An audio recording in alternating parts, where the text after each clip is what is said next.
नमस्कार दोस्तों, चलिए जानते हैं हरियाणा की 50 फटाफट बड़ी खबरों को सिर्फ 10 मिनट में। लेकिन उससे पहले यह वीडियो आप किस जगह से देख रहे हैं हमें कमेंट में जरूर बताएं। अब जमीन जायदाद के चक्कर में लोगों को दफ्तरों के चक्कर नहीं लगाने पड़ेंगे। सरकार ने साफ संदेश दिया है। हरियाणा सरकार पेंडिंग म्यूटेशन मामलों को तेजी से निपटाने के लिए विशेष अभियान चला रही है। तहसील स्तर पर निगरानी बढ़ाई जा रही है। समय सीमा तय होगी और लापरवाही पर कार्रवाई भी की जाएगी। बिजली कटौती की शिकायतों पर सरकार अब सख्त मूड में दिख रही है। हरियाणा सरकार ने डिस्कॉम्स को साफ निर्देश दिए हैं कि बिजली सप्लाई बाधित न हो और तकनीकी व वाणिज्यिक नुकसान कम किया जाए। अधिकारियों से नियमित रिपोर्ट मांगी गई है ताकि उपभोक्ताओं को निर्बाध और बेहतर बिजली मिल सके। हरियाणा ने केंद्र को साफ संदेश देते हुए अपनी जरूरतें सामने रख दी हैं। यूनियन बजट से पहले राज्य सरकार ने इंफ्रास्ट्रक्चर, कृषि और मेडिकल एजुकेशन के लिए अतिरिक्त बजट आवंटन की मांग की है। सरकार का कहना है कि इन क्षेत्रों में निवेश से रोजगार बढ़ेगा और विकास को नई गति मिलेगी। ग्रामीण विकास को लेकर हरियाणा ने बड़ी मांग उठाई है। यूनियन बजट से पहले राज्य ने RIDF और UIDF फंड की सीमा बढ़ाने की मांग की है। सरकार का तर्क है कि इससे सड़कों, जलापूर्ति और ग्रामीण ढांचे के काम तेज होंगे और पंचायत स्तर पर विकास योजनाओं को मजबूती मिलेगी।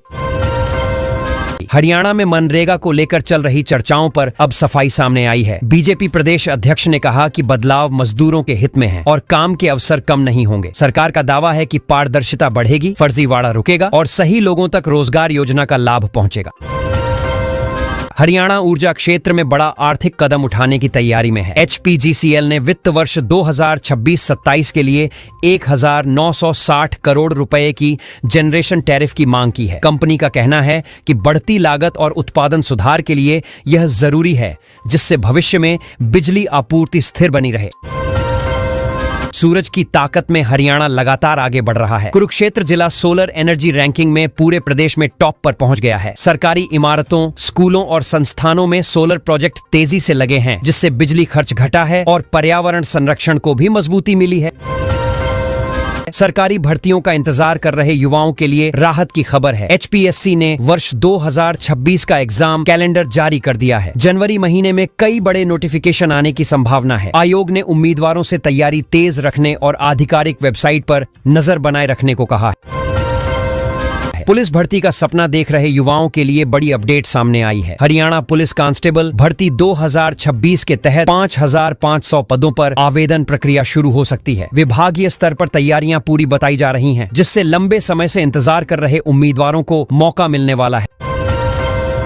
सरकारी नौकरी की तैयारी कर रहे अभ्यर्थियों के लिए एक और खबर आई है। HSCC ने ग्रुप C मेंस परीक्षा 2026 के लिए 3112 पदों का नोटिफिकेशन जारी कर दिया है। आयोग ने पात्रता परीक्षा प्रक्रिया और चयन नियमों की जानकारी वेबसाइट पर उपलब्ध करा दी है।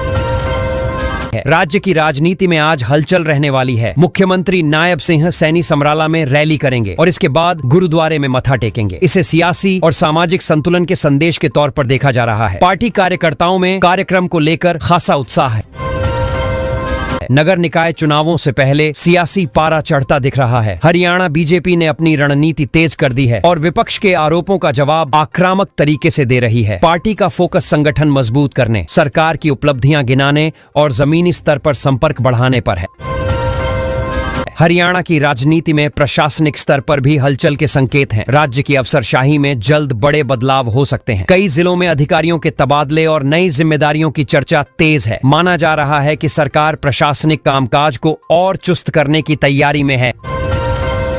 न्यायिक ढांचे को लेकर हरियाणा के लिए अहम संकेत मिला है। CJI ने हांसी को जिला दर्जा मिलने पर बधाई दी और वहां सेशंस डिवीजन बनाने का आश्वासन दिया। इससे स्थानीय लोगों को न्यायिक कार्यों में सहूलियत मिलेगी और केसों के निपटारे की रफ्तार तेज होगी।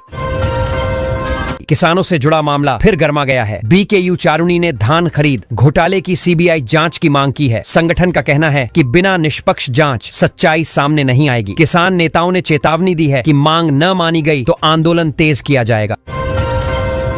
नशे के खिलाफ कार्रवाई में हरियाणा ने सख्त रुख दिखाया है। वर्ष 2025 में NDPS एक्ट के तहत रिकॉर्ड 6801 लोगों की गिरफ्तारी हुई है। यह अब तक का सबसे बड़ा आंकड़ा बताया जा रहा है। पुलिस का दावा है कि ड्रग नेटवर्क तोड़ने के लिए अभियान लगातार जारी रहेगा। अपराध के एक गंभीर मामले में रेवाड़ी से चौंकाने वाली खबर आई है। जूनियर हॉकी कोच को नाबालिग छात्रा के साथ दुष्कर्म के आरोप में गिरफ्तार किया गया है। पुलिस ने जांच तेज कर दी है और संबंधित संस्थानों की भूमिका की भी जांच की जा रही है।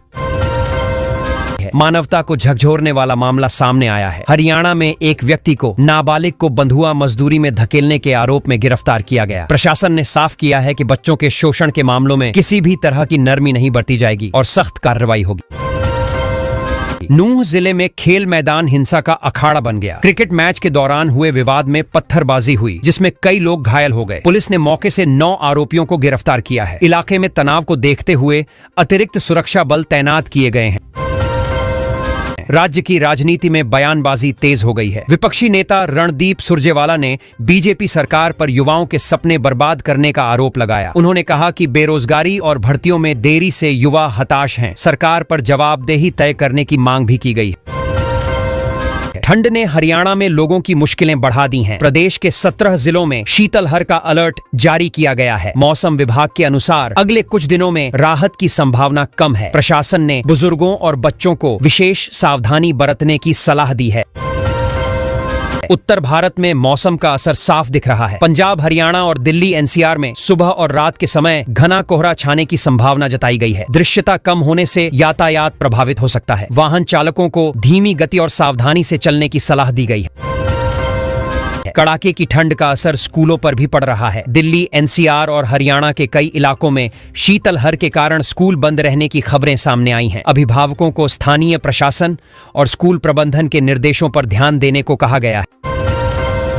हरियाणा के कई इलाकों में ठंड और कोहरे ने जनजीवन प्रभावित कर दिया है। सुबह के समय सड़कों पर आवाजाही कम दिख रही है। स्वास्थ्य विभाग ने लोगों को गर्म कपड़े पहनने, अनावश्यक बाहर न निकलने और बुजुर्गों का विशेष ध्यान रखने की सलाह दी है। हरियाणा सरकार की जी राम जी योजना को लेकर विपक्ष द्वारा उठाए गए सवालों पर मंत्री ओपी धनखड़ ने जवाब दिया। उन्होंने कहा कि यह योजना गरीब और जरूरतमंद वर्ग के लिए बनाई गई है। सरकार का उद्देश्य अंतिम व्यक्ति तक योजनाओं का लाभ पहुंचाना है और भ्रम फैलाने की कोशिश गलत है। हरियाणा सरकार ने राज्य स्तर की डीशा कमेटी के गठन में संशोधन किया है। इस बदलाव का उद्देश्य केंद्र और राज्य की योजनाओं की बेहतर मॉनिटरिंग करना है। नई समिति में जनप्रतिनिधियों की भागीदारी बढ़ाई गई है, जिससे विकास कार्यों की समीक्षा और प्रभावी तरीके से की जा सके।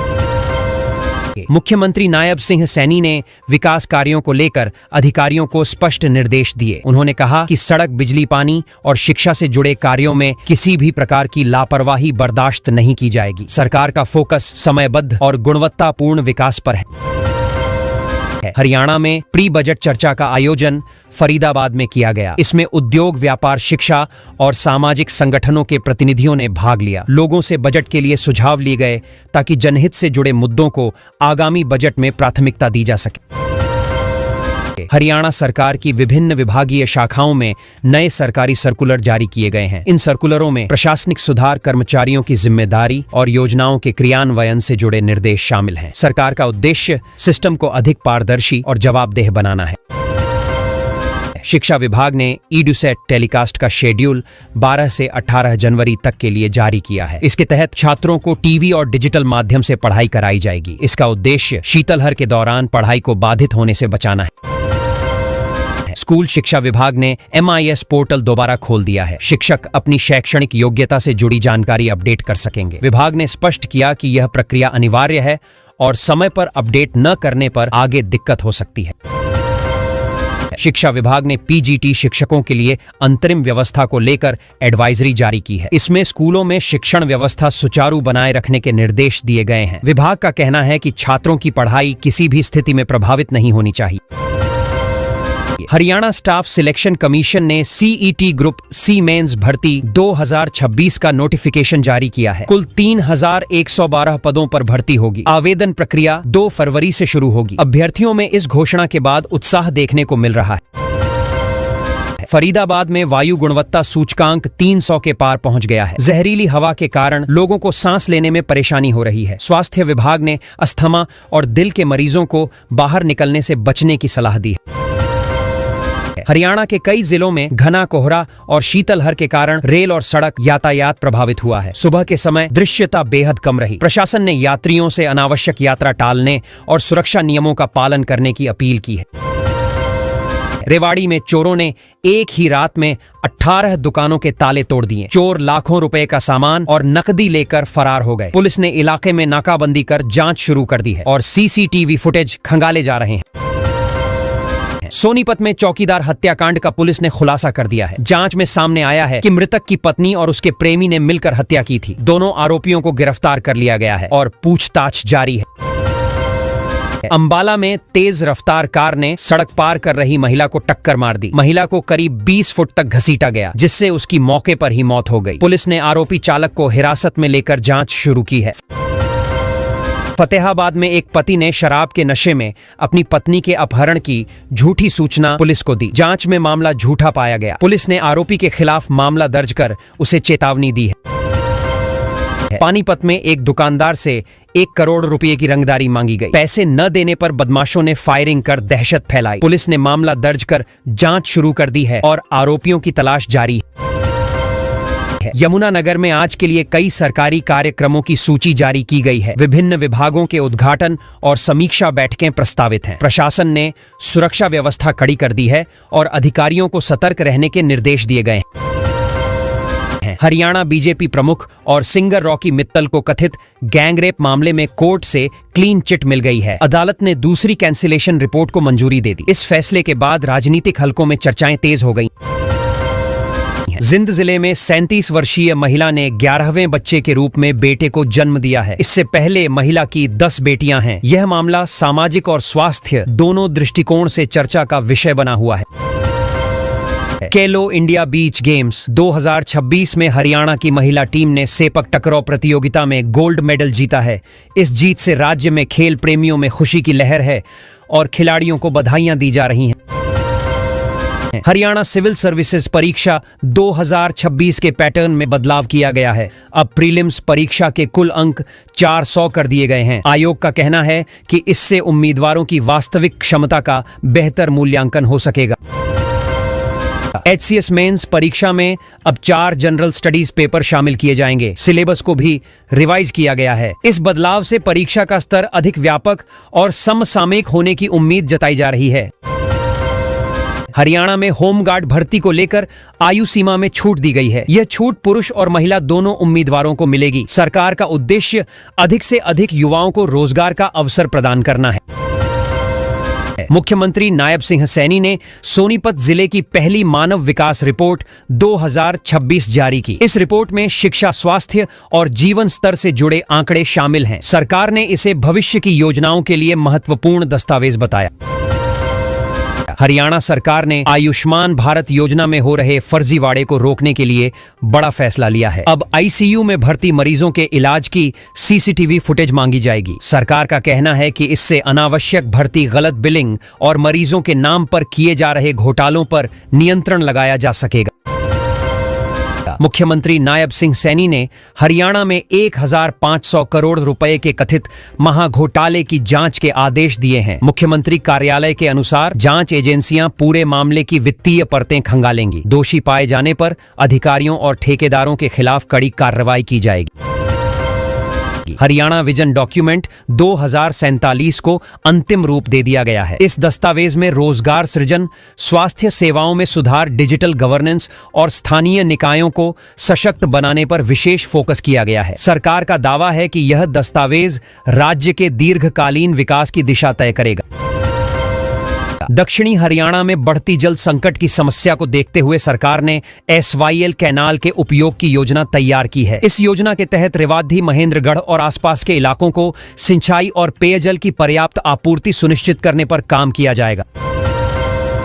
हरियाणा में IMT क्षेत्रों के विस्तार को लेकर सरकार ने बड़े ऐलान किए हैं। औद्योगिक क्षेत्रों में काम करने वाले श्रमिकों के लिए सस्ती आवासीय योजनाएं लाई जाएंगी। साथ ही RRTS परियोजना से औद्योगिक शहरों को जोड़ने पर भी तेजी से काम होगा। हरियाणा विजिलेंस ब्यूरो अब भ्रष्टाचार पर लगाम लगाने के लिए आर्टिफिशियल इंटेलिजेंस का इस्तेमाल करेगा। AI की मदद से सरकारी फाइलों, टेंडरों और भुगतान प्रक्रिया की निगरानी होगी। इससे रिश्वतखोरी और अनियमितताओं की पहचान जल्दी होने की उम्मीद है। है। मुख्यमंत्री नायब सिंह सैनी ने चंडीगढ़ में जापान के मिजुहो बैंक के मैनेजिंग डायरेक्टर से मुलाकात की बैठक में हरियाणा में निवेश बढ़ाने, इंडस्ट्रियल फाइनेंस और इंफ्रास्ट्रक्चर प्रोजेक्ट्स में जापानी सहयोग पर विस्तार से चर्चा हुई। मुख्यमंत्री नायब सिंह सैनी ने हरियाणा के युवा प्रतिनिधिमंडल को नेशनल यूथ फेस्टिवल के लिए रवाना किया। उन्होंने युवाओं से राज्य का नाम रोशन करने की अपील की और कहा कि सरकार युवाओं की प्रतिभा को आगे बढ़ाने के लिए हर संभव सहयोग करेगी। आयुष्मान भारत योजना में हो रहे फर्जीवाड़े को रोकने के लिए बड़ा फैसला लिया है। अब आईसीयू में भर्ती मरीजों के इलाज की सीसीटीवी फुटेज मांगी जाएगी। सरकार का कहना है कि इससे अनावश्यक भर्ती, गलत बिलिंग और मरीजों के नाम पर किए जा रहे घोटालों पर नियंत्रण लगाया जा सकेगा। मुख्यमंत्री नायब सिंह सैनी ने हरियाणा में 1500 करोड़ रुपए के कथित महाघोटाले की जांच के आदेश दिए हैं। मुख्यमंत्री कार्यालय के अनुसार जांच